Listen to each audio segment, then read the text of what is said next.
Hello guys, what I'm going to show you today is how you can rotate text inside of Figma. Now this is going to work actually the same way that it did when we learned how to rotate shapes and images, okay? So we're just going to select our text layer here, which you can do by clicking into the layers tab or just by directly clicking into the text layer, okay?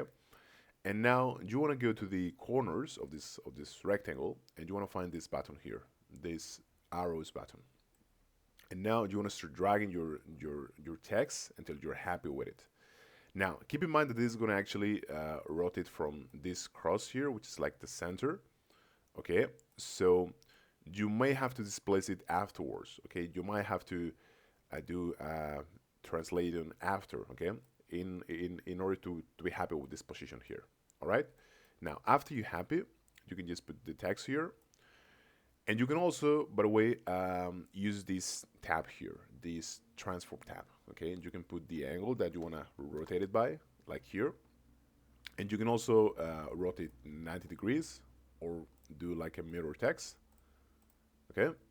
Or do like a vertical flip, okay? So this is pretty much what you can do inside of Figma, okay? Thank you so much.